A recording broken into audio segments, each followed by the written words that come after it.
Good morning children. ఈరోజు మనం time and డిస్టెన్స్కి సంబంధించి మరో లెక్కను చేద్దాం.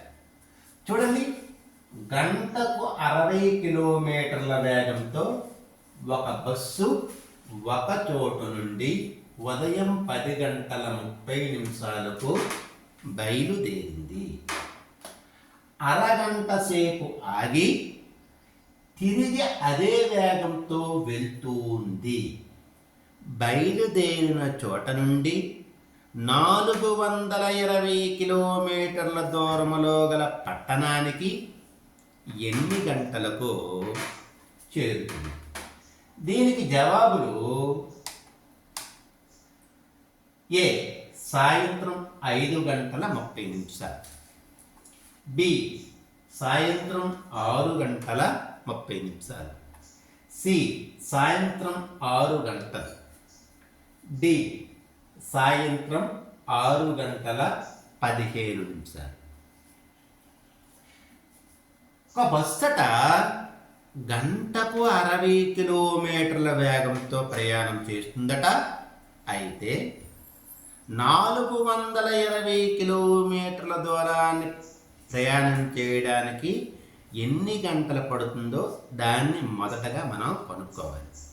సో దూరం 60 కిలోమీటర్ల దూరం ప్రయాణం చేయడానికి 1 గంట.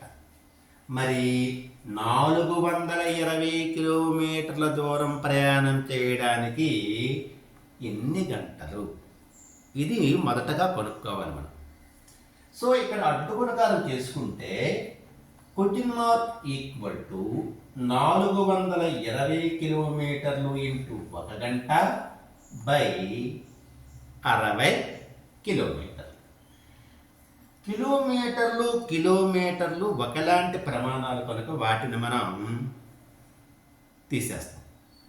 చూడండి, ఇక్కడ మొదటగా 5 తీసుకుంటే 6 తీసుకుంటే 5 ఒకట్లు 5 పడుతుంది, ఇంకా 1 ఉంటుంది. 1 ప్రక్కన 0 తీసుకుంటే 10 అవుతుంది. 5 2 10 అంటే 5 12 60. ఇక్కడ 42 తీసుకుంటే 5 8 40 పడుతుంది, ఇంకా 2 ఉంటుంది. 2 పక్కన 0 తీసుకుంటే 20 అవుతుంది. 5 4 20 అంటే 5 84 420. మరలా తిరుగుతుంది చూడండి, 12 ఒకట్లు 12, 12 7 84 అంటే 420 కిలోమీటర్ల ప్రయాణం చేయడానికి పట్టిన సమయం 7 గంటలు. ఓకే, 7 గంటల కాలం పట్టింది. ఇప్పుడు మనం ఈ బస్సు ఎన్ని గంటలకు బయలుదేరింది,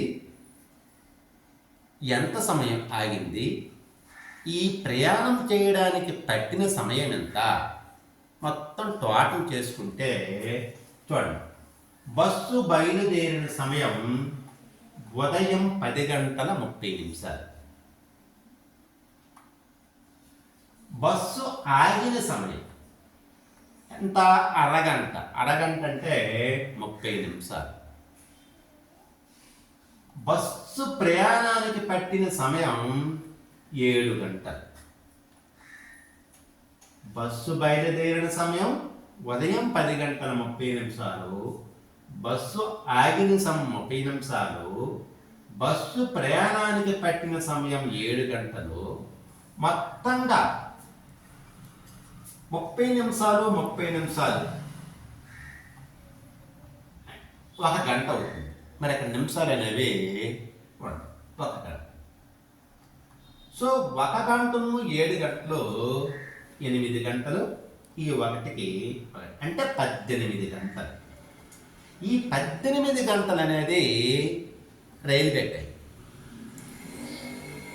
మన టైంలోకి మార్చాలంటే, ఈ రైల్వే టైంని మన టైంలోకి మార్చాలంటే ఈ 18 గంటల నుంచి 12 గంటల కాలాన్ని తీసేస్తే అది 18 గంటలు అంటే సాయంకాలం 6 గంటలు అన్నమాట.